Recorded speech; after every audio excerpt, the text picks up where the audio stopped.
Hello, everybody. Thank you for tuning in to the Liberty Report. With me today is Daniel McAdams, our co-host. Daniel, good to see you. Good morning, Dr. Paul. Good. I want to visit about a subject that we have talked about many times. It's ongoing, but it's a big geopolitical crisis going on in Europe. Will the European Union hold together? I always predicted from the very beginning that it didn't make a lot of sense thinking that the Germans are going to get along with the Italians and the Italians get along with Greece. But I always believed in the marketplace that, when it's in their interest to trade and travel and benefit, and if it's sort of voluntary, that you can have more integration. But this whole idea of the European Union coming up with all these laws and rules and saying that you have to all follow the same entitlement systems, and if you just move from one country to another, your entitlements follow you, and you can't prohibit anybody from coming in. Due to the economic crisis that's going on and the geopolitical crisis in the Middle East, the European Union is it's very much threatened right now, and that's what I want to visit with you on, and that has to do with a recent headline that talked about 500 Syrians stormed the barracks of trying to get in, or coming in, and they want to get into Greece. But at the same time, there's 6,500 that are trapped in a little village between Greece and Macedonia. And there was one prediction that there could be, 50 or 60,000 additional people flooding through Greece. Here, Greece has failed. I mean, they had a failed economic system, and then they didn't get as much bailout as they thought. But they're in crisis, and now they're in this crisis where Merkel, who's leading the charge, of saying, open up the doors, it'll take care of itself, and it's forced multiculturalism is exactly opposite of what a libertarian's approach would be to have voluntary integration. But what in your mind do you think Greece can do? You can't be overly sympathetic for their bad economic policies, but they're in many ways trapped. And as our title suggests, what's this going to do to the European Union, especially considering that there's a vote coming up in Britain here real soon? I think it underscores the faulty concept of the whole political union from the first place. I think really it started accelerating after the 92 Maastricht Treaty that started the motion in progress for a political union rather than the initial 1950s European coal and gas community, which would have liberalized trade within the countries and probably would have been a better thing. But you've got a lot of very well-paid bureaucrats in Brussels who keep their jobs in these political unions. They get to regulate how big a banana will be and what color an orange is or something. So they do all this. So they've gotten themselves in a huge pickle by adopting a EU-wide migration policy.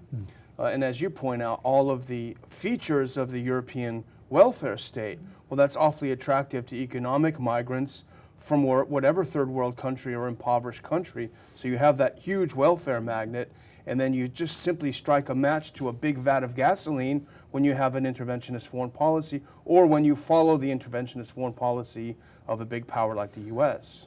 There's a pretense that we're not managing things. We don't run the European Union, but we're very much involved, at least indirectly. I guess we're sitting back and watching this going on, but we certainly have a position, because I think our government is always going to support bigger government and bigger units, and they would, favor the European Union. But I think time and the populations up there are against that. But I know financially we're always involved, whether it's the bailout of Greece or anything else. We're always involved through our financial system and the Federal Reserve. But how about the combination of here we have the European political union, but what about the military union of NATO? I mean, most of those countries sort of like us to be there, but here we aggravate things. We tend to put on sanctions and mess up the economy. Then we go in and we put missiles, which aggravates the situation in Eastern Europe and sort of stir up trouble with the Russians. But then we have a foreign policy that is directly related to European crisis. Yeah, we can pretend that it's not our mismanagement of Europe, but what about the mismanagement of our affairs endorsed by many European governments and causing the chaos and the wars that creates most in combination, of course, with the economic, the refugees leaving. So our policies have a lot of effect on what's going on here. It's a perfect storm, and I think what's being shown is a critical lack of leadership in the EU. As you pointed out, Merkel is probably one of the worst German leaders in history. There are a couple that are worse I can think of, but she's got to be up there. She opened the floodgate, everyone come in, and then they had this amazing wake-up call on New Year's Eve when there was this enormous problems in Cologne with foreigners raping and attacking German women, and so it was a real wake-up call for Germany. But the other point is following U.S. foreign policy. The Europeans follow the aggressive U.S. foreign policy, and they also have supported the disastrous foreign policy of Turkey, Saudi Arabia, and Israel. All four of these countries have been for years pushing for regime change in Syria and destabilize it. But we don't face the same crisis in refugees as the Europeans do. And certainly the Saudis and Israelis, they won't take a single refugee, even though they've fomented the chaos. And Turkey, for one, and we can talk about this in a minute, but Turkey is holding the rest of Europe hostage. They want this. They want money. They've been negotiating for billions of dollars, and they say, if we don't get it, we're going to let loose a few 100,000 refugees, and you'll see how you like it. So, wow, what a mess. Well, the refugees that are trapped in northern Greece can't get into Macedonia on this little border town. 6,000 to 7,000 of them are Iraqis and also Syrians. So they're directly related to some of the real hot spots that we helped to create. So I don't see an easy out, but I think we could look for some benefits from this. This is, once again, I think we have been pointing out the fact that interventionism and Keynesianism and inflationism and central bank, that's in the process of totally failing, just like communism and fascism failed in the 20th century. But I think what we're seeing is this failure, of course, of our foreign policy as well. But in the meantime, we have a major mess, but the good part is that this represents secession. This is the reversal of this move for bigger government. You know, whether it's NATO, European Union, the trade agreements that we have, entangling alliances.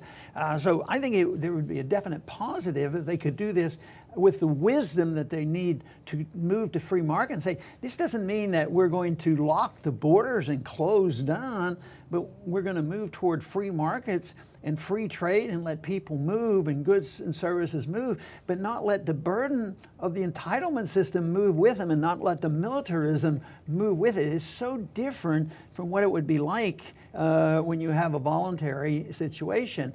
And you know, though not perfect, but pretty darn good, I say, well, they ask me, well, what kind of a border would you like? Well, you know, in days gone by, I sort of like the border between the United States and Canada. Mm-hmm. You know, we could go back and forth. It's a little more difficult now, but people would work on both sides, and it wasn't a big deal. I would think that working that way is absolutely opposite of these mandates and dictates and this entrapment that Greece is undergoing now.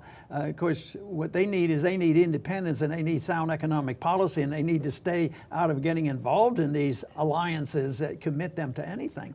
What's interesting, you talk about secession. There really is an important movement happening in Europe right now, and it's led by Viktor Orban, the Prime Minister of Hungary. He is resisting, they're a member of the EU, but he's resisting Brussels' demands that each EU member country settle thousands of refugees. He's actually holding a nationwide referendum for people to vote on whether they should accept tens of thousands of refugees. And now he's being joined really by the group of countries called the Visegrad Four, and that's Slovakia, Czech Republic, Poland, and Hungary. And they're resisting these dictates coming from Brussels. You know, they had 40, 50, 60 years of dictates coming from Moscow, and they don't want to have the same thing coming from Brussels now. Mm-hmm. So it's very interesting. And talk about economic secession as well. Viktor Orban had a meeting with Vladimir Putin a couple of weeks ago, and they agreed on some more increasing trade deals. And that is also driving Brussels crazy, because Brussels feels like they have to follow the U.S. sanctions policy against Russia.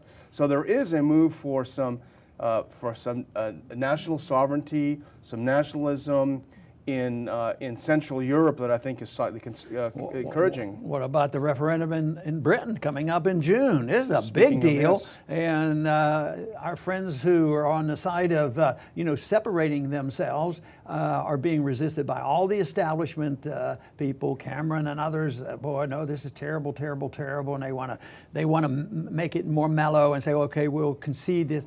But regardless, I hope the referendum comes out very favorably for secession from European Union. But nevertheless, I think the die has been cast mainly because the economic and political results of a failed policy are evident. So if they can hold it together for a little while longer, I don't think it's relevant, because I think this is doomed to fail. You just can't get people to agree to this type of system, because they're going to go broke and Greece is already broke, and then to come in and tax them and things like that to do this and then stuff these people in. People can get in, they bang on the doors and use force to get in. At the same time, they can't get out. I mean, this is going to end. If they could do it wisely, there shouldn't be any violence. But right now, this may become more violent than it already has. And I think this article we referred to indicated, how rough they're getting. They want to bang the doors down and bust through. But that's a long way. I mean, I think most of them claim or admit that, Germany, they're the only tolerant people in Europe, so we all want to go to Germany. But there's going to be a day, and I'll bet you there's a bit of resistance going on in Germany as well right now. There's a big resistance, and unfortunately what this does is it channels energy to the real far right, who are pretty nasty bunch of people. So what Merkel's policies are doing is emboldening the extremist parties, but there is a real citizens' revolt in Europe, and I think it's something that is rising to the surface. Europe has suffered under feckless leaders who have no real sense of national identity, and so I think there is a real people's revolt that's brewing. It's starting in Central and Eastern Europe, and I think it's spreading to Germany and elsewhere. Yeah, and of course the challenges that we'll continue to get on this is, you guys are just a bunch of isolationists, and for many years I've tried to argue the case that we aren't the isolationists. The people who invent these artificial governments, they're the isolationists. They're the ones who use sanctions. They're the ones that use military force, and they're the ones who freeze assets, and they're the ones who prevent trade with countries like Iran and Cuba. And there's an improvement there. So let's hope that momentum continues, that people realize that friendship and trade is the way to go, rather than more political integration. It's the political integration that causes so much trouble.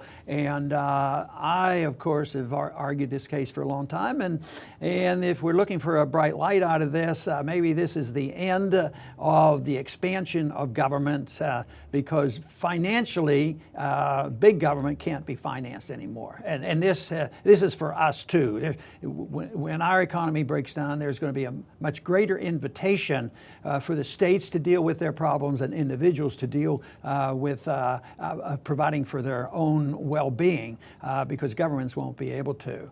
But this is a very important issue. It's going to be around here, around for a long time, and it's just hopefully that we can help influence the debate and have them move in the direction of freedom, property rights, and free trade and sound money. It would be a much better way to go.